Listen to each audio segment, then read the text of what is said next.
What's your carnal theory?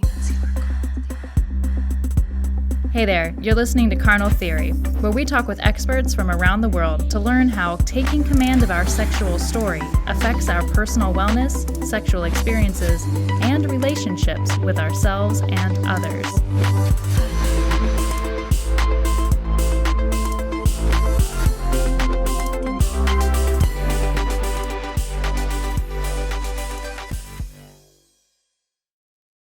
Hi, everybody. I'm Abba. And I'm Amanda.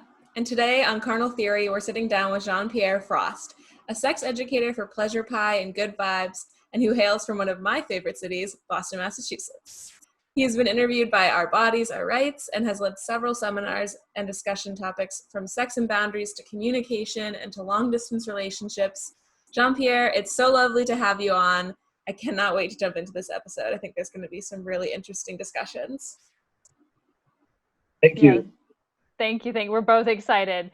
And to kick things off, as we always do on the show, we are going to ask Jean-Pierre to tell us the carnal theory that he's brought for us all to consider. And as a reminder to our audience, this carnal theory, it's something that we ask our guests to bring that's meant to challenge a presumption or perception that we might have that relates back to My Sex Bio's monthly theme, which this month is sex as a transaction. And so Jean-Pierre has brought a carnal theory for us to chat about. And then also as a reminder, we'll loop back on this carnal theory, on Jean-Pierre's carnal theory at the end of the episode, just to see if, even during this conversation, if our perceptions and presumptions might have changed a little bit, or we've gained some knowledge and enlightenment, possibly. So Jean-Pierre, thank you. And could you share with us the carnal theory that you've brought for us? Yes, absolutely. So when thinking about sex as a transaction, I think that there's many sort of levels of we can think about how transaction, what that means. But I'd say to get to the root of things, I'd say that sexual freedom will catalyze a very positive shift in society. And so it's, I think, important when we think about these transactions, sort of where this economy is taking place, especially in regards to consent. So, hot damn.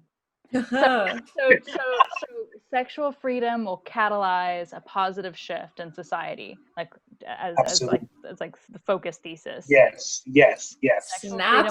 Snaps to that. Yeah. To loop it back, just as or to pull it together, maybe to showcase just how in alignment we are, like that's an echo of My Sex Bio's mission statement. We believe that sex education and empowerment is a vehicle for peace. Yeah. Peace that starts in yourself, that echoes into your relationship or relationships, and then manifests and ripples out into your community and world. So that's the sexual freedom, that's the education and the empowerment. And yes, totally a catalyst to a positive shift in society. We're at peace. But truly. So thank you for bringing that. You also mentioned like economies and this energetical transaction. Mm-hmm. I think that we're starting to be a little more okay with the idea of energy as something that we have control over. I think there's more and more people who are getting okay with this idea, this radical kind of shift from maybe only God has power to like actually we can harness energy and have power. Mm-hmm. And I think that people are seeing that in terms of manifesting, in terms of, okay, we can manifest money, we can manifest a car, manifest a house, manifest a partner. And even energy exchanges of like, I hug someone and I feel their energy. Where do you, but I don't see that spilling over yet into sexual transactions, into sexual intimacy. Where do you think that is not connected in people's heads yet, that we're not making sense that actually we can manifest all of these things and we can connect into all of these energies? I think partially it is a symptom of, I think, materialistic sort of thinking. in that sense that sometimes whenever we start talking about energy, right, it gets dismissed as like woo woo or like new age. Yet, I mean, people are aware of energy, right, on many levels, whether it's physical, whether it's, we're doing Zoom meetings, right? People get zoomed out. Well, what is that? We have these sort of different sort of rivers of energy that I think all coming from wherever our ocean is, or whatever you want to, however you want to think about it. So I think that part of that is this is the disconnect. It's also people are really stuck. I'd say that as far as sexuality goes, despite the sort of progress we're making, we're sort of still in the dark ages. I would say when it comes to sexuality, and that's partially because we don't have a really great infrastructure as far as sexual education. We also seem to not place that high of a priority on education in general. So then you think about sex education, it's getting relegated to the bargain bin at Filene's. You know what I mean? I don't even think people remember Filene's. But it's sort of getting like this sort of relegated to this low status. And I think that this is an area that has been unexplored and has a lot of untapped potential. So I would say that I think that I've always thought about, there was this time where we learned to harness the atom, and we did something that was remarkable yet horrific in creating the atom bomb, right? And this thing really changed a lot of people's lives, but in sort of like a negative, very negative way. And so I believe in like a love bomb, right? Or like basically a way to harness that same energy. I mean, if we can go and harness an atom, what can we do with something, like whether you want to call it love or that sexual energy, in terms of, having a blast radius that actually signals great sort of shift in our society. So I've always thought about this concept and being like, how do I create this love bomb? How do I do this? Because it feels as if the gradual sort of path of things is a little too gradual. And I think that we needed some of this sexual freedom yesterday. We needed it yesterday. And so I think it's like we're trying to catch up, I think that we have a lot of work to do. So it also kind of feels like it's over the course of like history of humanity, I guess, there's been this, it's like an ebb and flow. It'll come forth a bit into cultures that are much more sexually liberated, but then it influences of like colonialism or etc. Like the movement of different religions changes that, and so because it's so slow, it's very easily backed up again. So yeah, I like that idea of like, just we need big change. Yeah. And here we are. I mean, some of us are in the States, and we're going backwards here. Yeah. Very much so. Very much so. In terms of owning our own bodies, in terms of rights, in terms of can we question things? There's a lot of, okay, I don't want to stifle everything. We're pushing forward in a good few ways, and we're also being pulled back in a good few ways. So that's a real-time example of this ebb and flow, of this push and pull. Yeah. So you had said, Jean-Pierre, that you believe that sex lives in the realm of a hidden economy. What is a hidden economy? Like what does that look like, and what else might be a part of this hidden economy? And how do we get out of this? How do we get it into the public economy? How do we push it forward?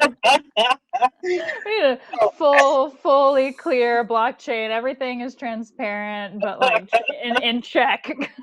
Yeah. Transparency is good. I think that hidden economy, I also don't want it to always have maybe such a negative connotation. But I would say hidden economies are going to be those things which are not being explicitly done. So, for example, I would say if we're talking about, say, sex as a transaction, right? If someone is, let's say it's a sex worker, you have some transparency. Maybe someone says, hey, I want these services and I'm going to pay for these services, and there's another party, they agree. That is not so much a hidden economy. It's a hidden economy because, like, there probably isn't an audience unless they're taping for OnlyFans or I don't know. But, like, still, those things are going to really be, like, it's almost like very good consent. Everything is really out in the open. I would say that's like the explicit. I would say hidden economies are going to be, and going with sex as a transaction, an unfortunate example maybe is, and a heteronormative example, just to keep it real. If two people go on a date, man pays, and the woman may feel like she is partially obligated to do something sexually with the man, and the man may also feel that way. But sometimes that's not quite right. Sometimes someone simply thinks that they're supposed to pay for the date and they're not expecting sex, but the other person, thinks that if they do pay it, and they are. So it can create this sort of weird situation, right? And so I'd say that there's the sort of like hidden economy, is when people are not quite sure about the some of the energy that they're exchanging. If you want to talk about politics, if you want to talk about, I think that we have this president where there is an economy around hate of the president. There's an economy around, you can buy variants of a "Make America Great Again" hat, right? It's still sort of feeding into what sort of got him there partially in the first place, right? So there's a hidden economy. Sometimes I feel like, I don't watch videos of like police officers killing unarmed Black people, because there is a hidden economy of Black pain being consumed, right? I don't want to participate in that economy, and it just doesn't really appeal to me. I don't really watch Orange is the New Black. I know it's a great show. I know people say it's a great show, but I don't want to really watch people in prison. That's just me. It doesn't mean there's anything wrong with people for doing that, but I think for me, I'm very much aware of where I'm putting that energy, what I'm really investing into. Because anytime we're consuming, anytime we're doing that, we are exchanging energy. We're exchanging our time, our focus. So I think when talking about this sort of like world of hidden economies, especially as related to sex, it really does come down to consent. Like you said, Amanda, it is good that there is a level of transparency so that people do know what economies that they are participating in. Yeah. I guess, how do you, is it always inherently like a negative thing if it's hidden? Is there a need for it to become more transparent, or is there ways in which it's totally fine that it's a more of a hidden economy? So, nuance. I preach the gospel of nuance, all right? There is explicit consent and there is implicit consent. Both exist, right? So just looping them back there. It is really important that, I think it really does depend on the situation. Again, I can't speak for every situation, but I will say that, yes, sometimes it is more appealing for some people to have things be more implicit, sort of under the surface. And there's still very, very real feelings, very real expressions of closeness, of desire, of that sort of thing. But you have to be careful, because some other people, depending maybe on their past, what if there's more of a trauma? Like, I know that personally, sometimes I like to play a prank, or I like to sort of like almost like scare someone a bit. Not like, like just sort of like surprise someone a bit.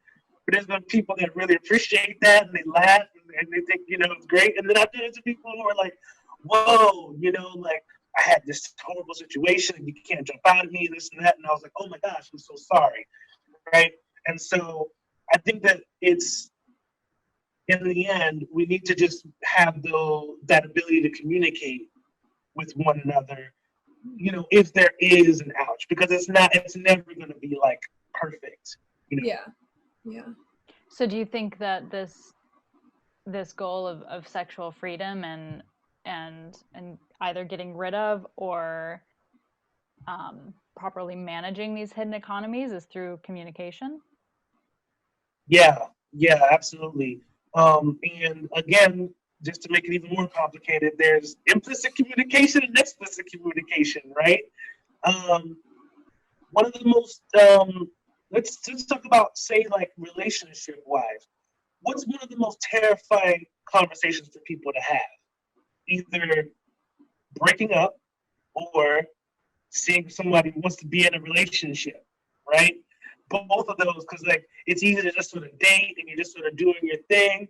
What happens when you got feelings or you're like, well, maybe I can wait longer. Maybe this person, thinks there's a lot of sort of like can be a lot of anxiety built up because you don't quite know how the other person's going to respond, and then you're giving a tell. You're putting all your cards out there, and that can put you in a very like vulnerable position, right? But in general, somebody's got to initiate the talk. Somebody's got to be able to do it. So I think it's really a matter of the communication element as well as courage. Courage, because, and I love the word courage is because it's based on like the French word cœur, like for heart, like my cœur, like my heart. So I believe that we can learn to adopt a vocabulary and sort of prevaricate our intentions through the vocab, right? And in a way, we can communicate very cowardly because we're just sort of putting up a bunch of walls and sort of trying to be dodgy. But I think courageous communication is being able to come with that sort of. I think it really comes down to your self-worth, being able to come and realize that no matter what happens, that you truly value yourself and that you are doing what's best for you. I always tell people, focus on the dynamic rather than the person, because it's going to take you a while to really get to know a person. But dynamics are very telling. And sometimes we ignore the dynamics because we're so enamored with the person. We're looking at, how great they are, how great this could be. We're looking at all that.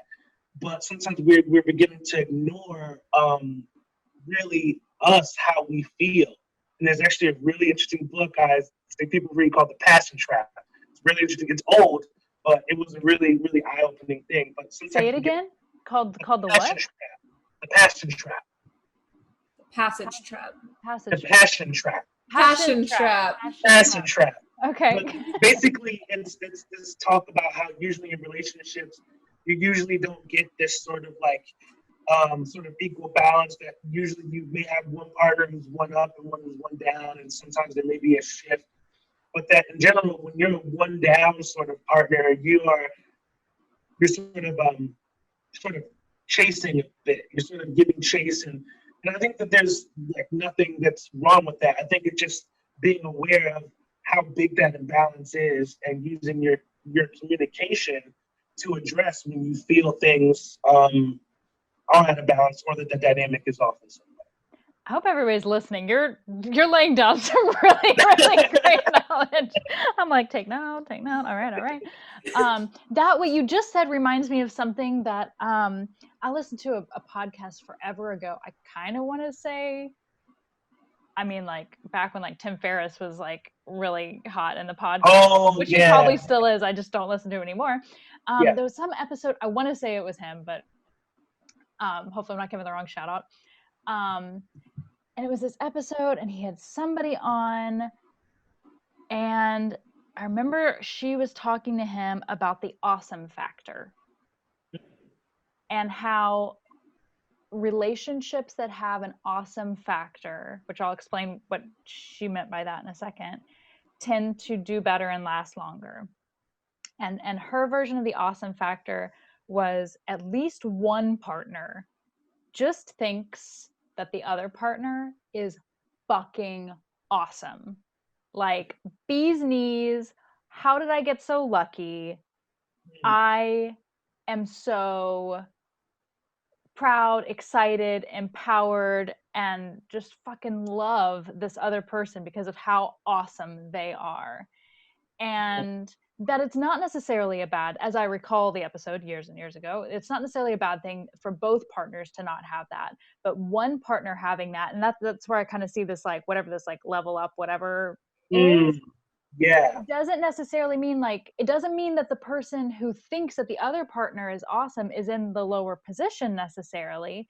It just, in you know, in our hierarchical BS, but it just means that, like, there is passion there is excitement for the other person. They think that they're awesome, and so there's, like, this work of wanting this greater likelihood of wanting to put work into making something of the relationship and keep it going. Hopefully a relevant side note, just it triggered that because I've thought about that awesome factor a few times, and I've kind of, like, checked myself, like, do I feel like my partner's awesome? Are they the one thinking I'm awesome, or do I think they're awesome? Like, is this going to work?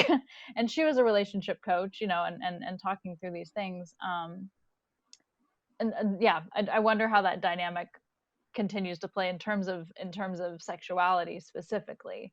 Like, Yeah, I say that it's perfectly fine to feel like someone is awesome. I think it's just that you have to also feel like you're awesome yourself. I think that is the big thing when we're deferring to someone else's awesomeness. I think that's where the issues come from. yes, So I think that excuse that's me. an important distinction from what I was saying, for sure. Yeah, healthy relationships, I think, definitely involve, I believe, two individuals who are sure of themselves to some degree. Excuse me. Maybe they can't be. I'm not saying people have to be like these, like, all-knowing of the self, because the self is infinite.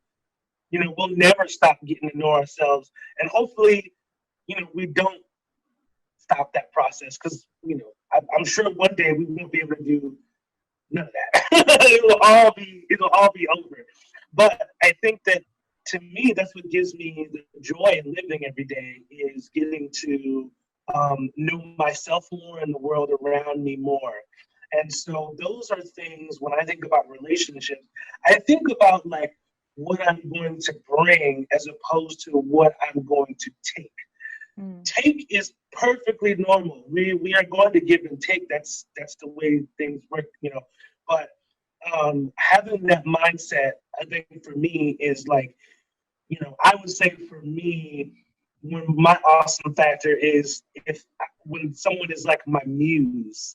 I like to say someone's my muse or my inspiration, because it helps me to hold them in a light that is separated from time, you know, because I don't know how long any particular relationship will last with someone, and I don't want to put that constraint on it either. Yeah. So for me, when I think about someone as my muse, as my inspiration, I know that I have many sources of inspiration, right? But I can still, you know, really love and appreciate, you know, if the inspiration that someone brings to me. So to me, that's sort of like my awesome factor. It's like, does this person inspire me? You know, do I, you know, also in terms of when we're talking about sort of this hidden thing, non-transparency, is like, if we're gonna dance, right? I don't want to know everything about this person up front. That's the other thing I think where transparency gets confused. It's like, being transparent doesn't mean, okay, I gotta give you everything that have, you know, it's like, we can still serve someone a 5-course meal. They just have to wait, like, just give them courses, you know? Don't try to shove it all in their face like a buffet. I mean, unless you want a buffet, but we won't be back to buffets for some time now with all this COVID. But I think it's like important. I like to think of it like serving a delicious, 5-course meal, or maybe infinite course meal, right? Where we are being conscious about that energy exchange, because exchanging information is also an energy exchange. So Yeah, exactly. And so would you say in that case, it's like also don't be the partner that's coming in going, so what's for dessert? What's for dessert? Like, how do we get to the end? right, Like this be is this be is a there big along for the problem. meal, along for the Right, journey of the meal. they already want to find a ring in their shepherd's pie or in their lemon meringue or whatever the hell people eat in these meals. They're waiting for this, and it's Parfaits. like, whoa, yeah, it's like, whoa, we haven't even gotten the main course yet. It's. I think it's like we do need to. I know I talked about sort of speeding things up as far as where we need to progress, but we also need to take our time. We need to slow down. In the West, we're really microwaving it. 90-day fiance. You know what I mean? It's like, whoa. We gotta slow down a bit. We gotta like feel things, let things develop. I know we got digital cameras, but sometimes you need to go out with your old school camera, the Nikon, whatever, your Canon, and go in a dark room and really develop something. I think there's something very romantic and poetic and profoundly awesome about a process like that. Yeah, I think a Amen. lot of the times society has kind of put these like benchmarkers on like maybe success is the wrong word, but like you're like so lucky that you've gotten to this benchmarker or this benchmarker or this benchmarker, and it pushes people to jump to those way too fast. It's really, plus we do that with this like constraint. So I'm getting married in like a month and a half, and Congratulations! thank you. And we're going through this like ceremony, like planning our ceremony, and a lot of the language is really like it's just. And I used to work at a wedding venue, so I've like for years just like listened to these ceremonies, and it's very kind of aggressive with the language of restraint and just like limits, like you are now bound to this person for the rest of your life until you die. And we all know that that's just kind of bullshit, because 50% of Americans get divorced, so or marriages end in divorce. Make it kinky. It's all right. Exactly. So we're like reframing a lot of the language where it's like to have and to hold, and as long as we both shall live, we're changing it to, well, as long as we both shall desire. Because like it's absolute bullshit. We both have divorced parents, and I think these limits, we're being forced to jump to these transactional like moments where they're like, I'm going to give you this and you're going to give me this, but also we cannot do anything outside of this for the rest of our lives. It puts all this pressure on people to stay in unhealthy relationships because of the pressure of like, you've made this decision, like now you're going to lie in this bed, literally. Yeah, what do you, I guess we're moving really fast, and then like putting pressure on ourselves to stay there, and like, I don't really know if there's a question. To this lie. Yeah, exactly. Yeah, I don't know where my like, question was, but no, it's okay. It's like commit to this lie, because that's what society and these societal transactions and these hidden transactions have like prescribed that you have to do. You have to do these things. Mm-hmm. Yeah, I think in general, whether it's a marriage or any kind of relationship, a lot of times there's not really a lot of practice around. Like, people normally say, "Oh, I'm in a relationship." What does that mean? This is like, it's like signing. It's like people are going to sign a contract and like haven't read it. Like, and two people may have different contracts. They don't even realize what they're signing. So I think it's really important that people's values are in alignment. I'm always going to go back to people's values being in alignment, because when the values are not in alignment, it's like having a thread loose, maybe in one of your favorite articles of clothing, and you keep putting it in the wash because it's like, well, you got to keep washing it. That's good. But if you don't, find a way to, either take a lighter and burn that thread, maybe so it doesn't, or if you don't address that running thread, eventually it's going to unravel. Even though it's a tiny, tiny little thread, over time, if it goes unaddressed, it begins to sort of pull at the seams. So I think it's really important that people have marriages or bonds of values that I would like to say that it's better if people do not look at each other and actually look at the same goal and walk side by side towards that goal. Because again, everything is changing. We're growing. I think the best relationships, if I harken back to sort of the tantric way, the way it looks at things is we want to be touched in a way. And when I say touched, I mean not just physically, but in many ways. We want to be touched in a way that expands us. Because if you notice, whenever you, even though contraction is a part of orgasm, but when you are contracting, it's a very palpable, very like almost psychosomatic thing where there's some part of you that's hesitant, that's resisting, right? And what is that? That could be something within you, it could be something in the dynamic. There's all these things, reasons it could be. So I always like to think that my relationships with people should make me expand. They should open my eyes to ways that maybe I did not see life before. Because to me, that is my ideal relationship. Everyone's got their own sort of ideal. But me, I want to expand. I want to learn. I want to really, I'm a person who wants to really live life to the absolute fullest. So I definitely don't want to be in any sort of relationship that makes it feel like there's an arbitrary binding, right? I don't want an arbitrary binding. I want to be bound by choice. In the truest sense of consent, continual choice. I respect if I were to get married and someday someone were to say, I don't know if I feel this way. If I truly love that person, then I feel like I can say, and what a great journey this was.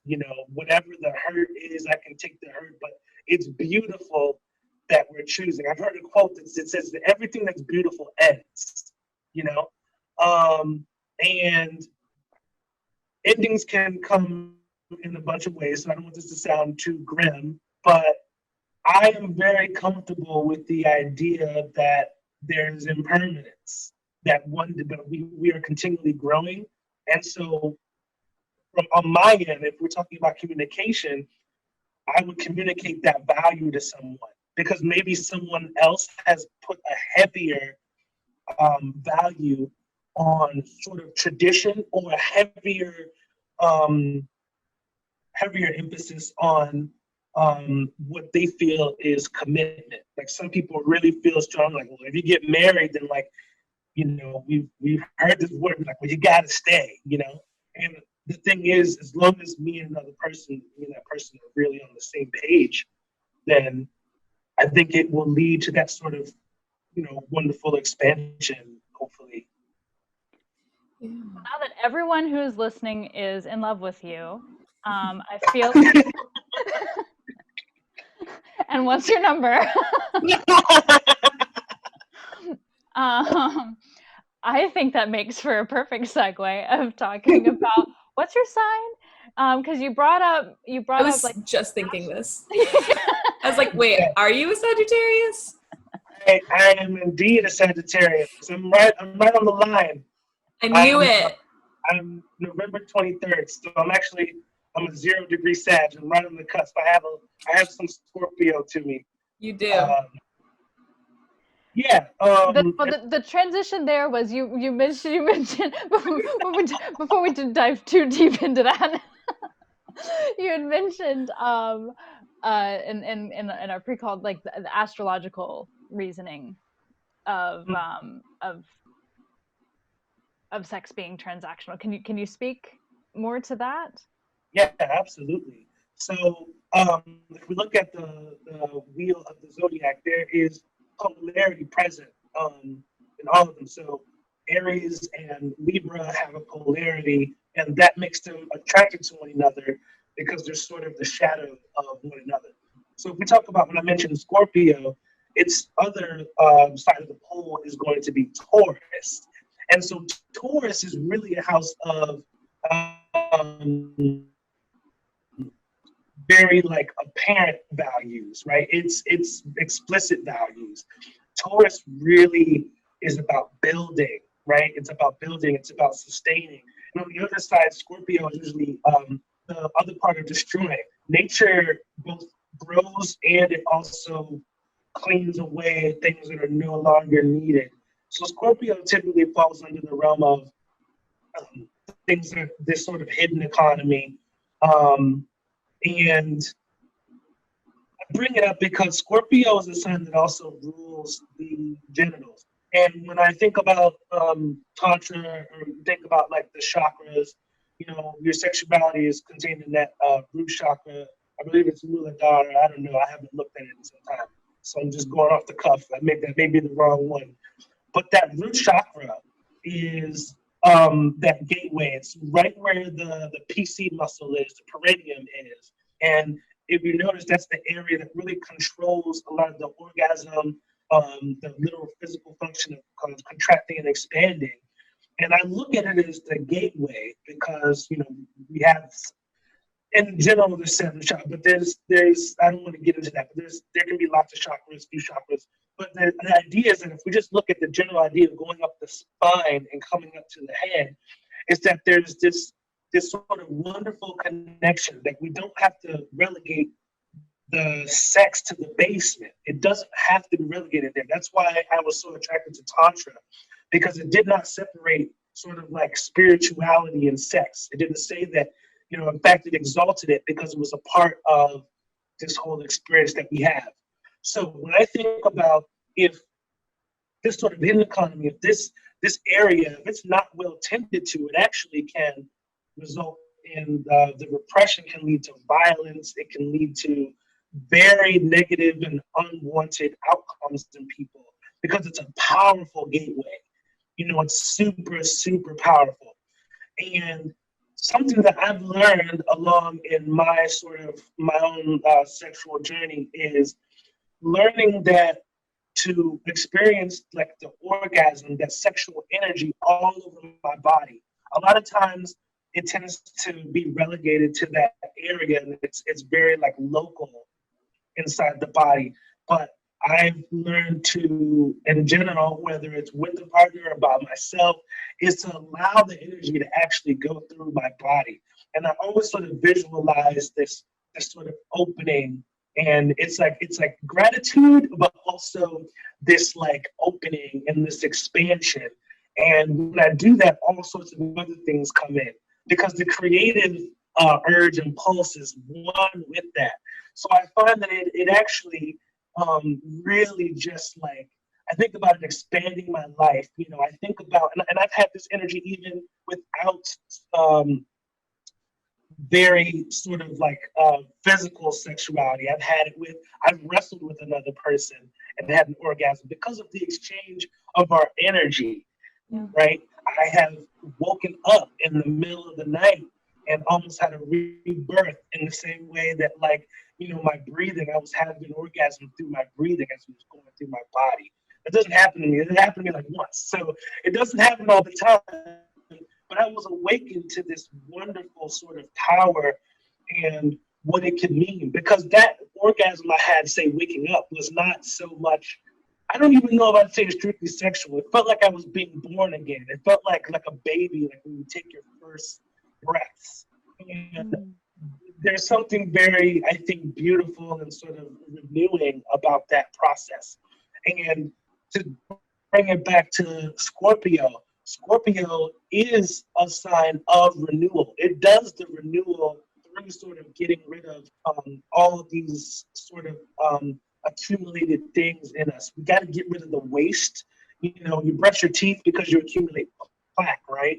So I feel like in the same way, orgasms help to remove the plaque, the energy blockages. You know, I'd say particularly, I think everyone's got energy blockages, but particularly women have a lot of energy blockages, right? And so I remember learning about, I was intrigued by tantric massage because of the healing properties.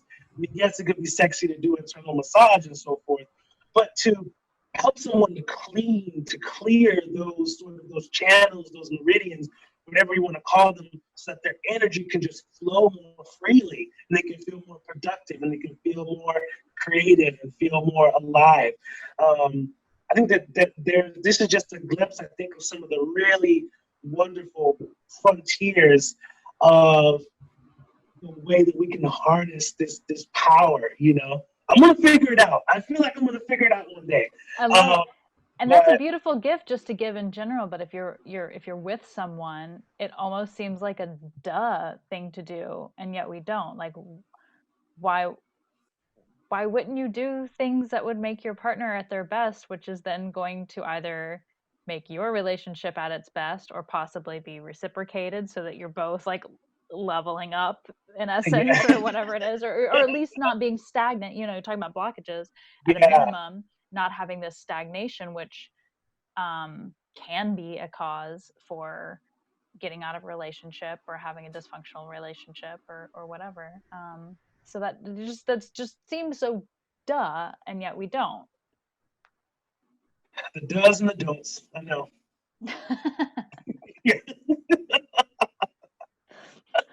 Make that another month theme.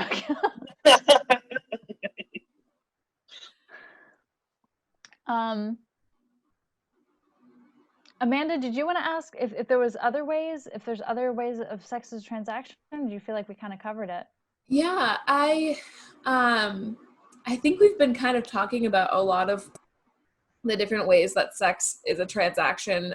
We have like hidden economies, like you were saying, you know, there's sometimes it's not a transaction that is mutual, where someone has expectations and they're not exactly reciprocated, or maybe they are, but the other person doesn't want to reciprocate them fully. But there's like that first date transaction taking place, and there's energy transactions taking place. There's all these different transactions. What a lot of people hear the word sex as a transaction and they immediately think of sex work. They think of like a literal transaction of money or goods for sex, but there's these other exchanges taking place. Yeah. What are some other examples of this? So if we're going from like let's say that I'm going to approach someone new. Excuse me, I may have a lot of experience with this, but it doesn't mean I don't have to sort of, all right, get myself sort of ready. I mean, what is that? I am taking myself sort of from this level that I'm at, and I sort of have to amp it up a bit, right?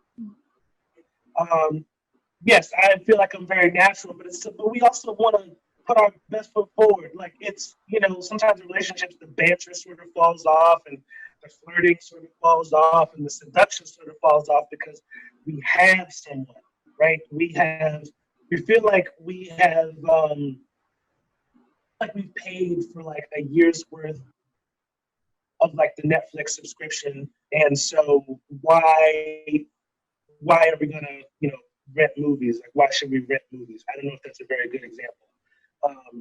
It's a maintenance part, maybe. The maintenance part, exactly. Some people really just sort of relax on that, and I think that is sort of that is another example of you're coming in with sort of one idea of what this transaction will be, and some people think it's final. With the energy it's ongoing. You know, it's actually ongoing. Other ways that sex is a transaction. Allowing yourself to be open, right? To exchange that energy, like to get sexual with someone, for me, it's like, oh, it ain't no thing, like whatever. But also, I think it also is really important and glorious and meaningful. To open yourself up is you're exposing your body, you're taking off the layers of your clothes, you're getting naked, you know.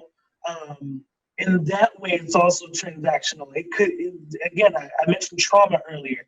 If someone's had a good amount of trauma, you know, it may be that they need more time before they feel comfortable. So they need more of an exchange. They need to feel more comfortable and secure. And those things take effort. Some people may not be willing to do that. You know, maybe this person's, you ever seen on OkCupid, it's like, how many dates until you have sex? People is like 1 to 2. Some people is like 3 to 4. Some people are like 6 or more, you know? Well, what if there's someone who's a 6 or more and there's someone else who's maybe a 1 to 2 or 3 to 4? Neither one of these people is wrong in their perspective. I think it just shows that one person's, for lack of a better word, got a certain price tag, and the other person's got a different price tag, so to speak. They're going to need some more of an investment. Are there tools to help understand that those expectations are different? Like I speaking as someone who's a woman, identifies as a woman,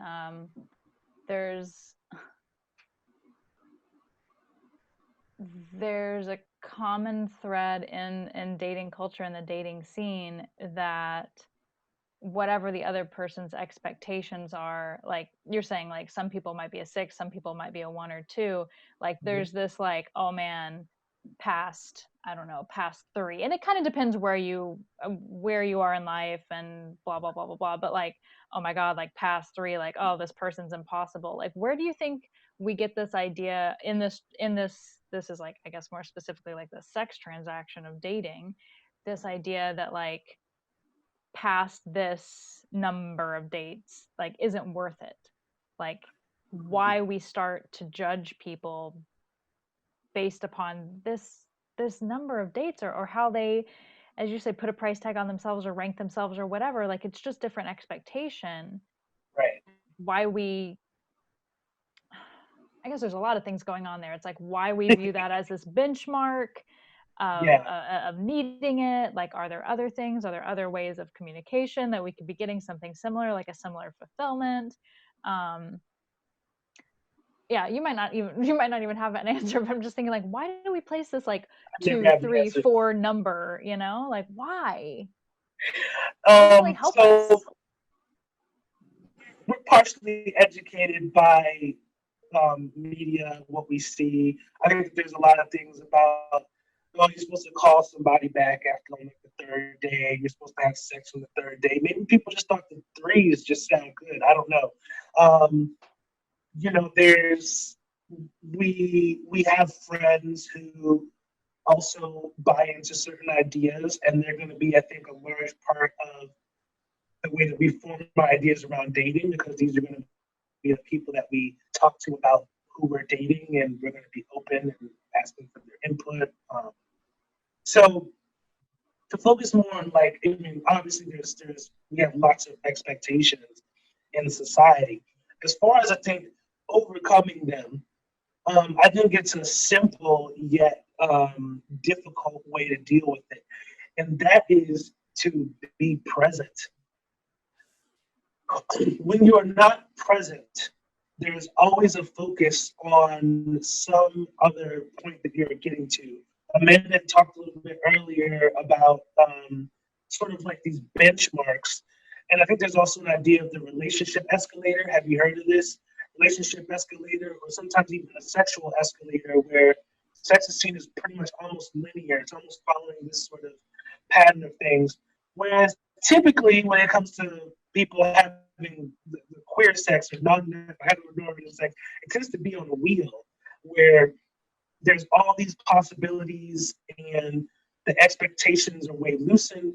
And I think it's more about having a pleasurable experience, you know, because some people, their benchmark is, okay, the first time we had sex, or the first time we kissed, the first time we did that. And there's nothing wrong if people want to sort of have those ideas. And yeah, I think the solution is you can look someone in their eyes and be open. It is not comfortable, especially if you have not maybe gone certain places. But if you open yourself, I believe, to feeling, and you're there and you're ready to feel, then it will really open things different, because communication is great, but there's also a saying that talk is cheap. And so, we can all talk sort of a good one, but you can't like fake feeling, you really can't fake it. And I think when you bring yourself, like I said, that open energy and, and you sort of free yourself from the expectations, you begin to sort of like taste other things. You begin to savor other things. It is not like we are disregarding what is happening. Like some people like, how do I get turned on, or like how do I get to sex? Well, to me, I think I mentioned like in the forum, I was talking about sex is part of the creative energy that's everywhere all the time. So it's really a matter of being open to it and to receiving it. That's not to say that people that, of course, like sometimes I'm not in the mood where I'm not saying that. It's more like, I think when you're open more to the flow, you can sort of like, when you're with the person, you don't have to like turn it on. You just really like open yourself. And you can, if you really do that, you can feel so many things flooding in, desire. I think this is also going to be a big part. I know we talk about relationships in a more like sexual sense, but even friendships, there's this weird thing where people are talking about, you can't have, friendships with people of like the opposite sex or something different, which is, definitely BS, but there is a cultural sort of precedent around this. And I think it's okay to like let yourself just have these feelings. I have a friend, they're non-binary. Is there sexual energy? Like, yes, there is. Is there creative energy? Are we kindred artistic spirits? Like, absolutely. And there's something so lovely. They're out in like another part of the country, right? And we have been connecting through Zoom. They've done some wonderful figure drawings where they sort of get naked and allow people to draw. And at first I was like, what am I going to do? I can't really draw. I'm a terrible artist. I can't draw for shit. But I do know how to write. And they inspired me to just write about them. And even that process was incredibly transformative. It was incredibly orgasmic. It was a lot of things at once. But I was allowing myself to feel that, right? Being open without coming with the socializations that say, okay, you're a guy, this person has a vagina, so you need to take steps to like secure the vagina. You know what I mean? It's like, whoa. We don't have to always like think about security. Like, if it's meant to happen, then it will happen. But we're being open with each other, we're being honest with each other, and that's beautiful within itself. It doesn't have to be like the transaction that me and this person are having is just a very genuine sort of exchange. It's very free and unencumbered by some of the expectations, And I think that perfectly pulls everything we've been talking about together and back to your carnal theory, which we like to loop around to at the end of the episode. Everything you just gave a detailed description for is sexual freedom. And when you have that, that will catalyze a more positive society. Yes. So that's a beautiful wrap up. Thank you so much. I'm curious if you could say the name of the book that you mentioned again, as well as if you have any other book recommendations. Oh my gosh, book recommendations. Do you have another hour? So I would say The Passion Trap is it's an older book, but it's good. I think there's a lot of nuggets. There's a lot of things that maybe people didn't really think about. So it can be a really good one to read. I know that I greatly enjoyed it. It depends on sort of the topic. I've read a lot of books, and I have a lot of books. In fact, I'm trying to get rid of some of these books. But some of my favorite books in general are going to be "Come as You Are" by Emily Nagoski. That's a really, really good book. I love "Women's Anatomy of Arousal" by Sherry Winston. I love that she has all this art and quotes and all this stuff in there. It's a really fun, humorous read. What are some of my other favorites? Oh my gosh. Any that speak specifically either to sexual freedom catalyzing a more positive society or sex as a transaction? Well, it'll be a very dry read, but there's Willem Reich wrote a book called The Mass Psychology of Fascism, in which he talks about the link between sexual repression and the rise of a fascist state. That'd be good to read, right? That sounds timely. Yeah, at the top of the list. It's mandatory reading now, everyone. Take note. But yeah, there are a lot of, I think, wonderful books out there on this. Urban Tantra, if you're interested. I know I mentioned Tantra a bit. I think that's a really good, just sort of intro to it. And I think Barbara Carrellis does a really good job of, being humorous. Sometimes I think a little too silly, but just really, I think, making the ideas of Tantra more accessible. There's also Slow Sex by Nicole, I don't know how to say her last name. Her last name is Daedone. And she has a book called Slow Sex that I thought was really good, which is just about this slowing down in general. Nice. Yeah, and that reflects back what we were talking about too. Thank you so much, Jean-Pierre. Really appreciate it. Thank you so much for tuning in, everyone. We hope that this episode has given you something further to reflect upon, and you can reach out to us with your questions or insights on Instagram at Carnal Theory or at MySexBio, and you can check out more of Jean-Pierre's work on Twitter at 5ringsexed or via Gmail at 5ringsexed@gmail.com. Thank you. Many thanks. Be well. Thank you. Carnal Theory is produced by MySexBio. Our sound design is by Audrey Cohane, and our theme music by Men the Universe. MySexBio is an educational platform built to empower people like you to take command of your sexual biography. Follow us on Instagram, Twitter, Facebook, LinkedIn, TikTok, YouTube, and Spotify at MySexBio. Visit our website and join our e-letter at mysexbio.org and support our work by joining our Patreon. Thank you.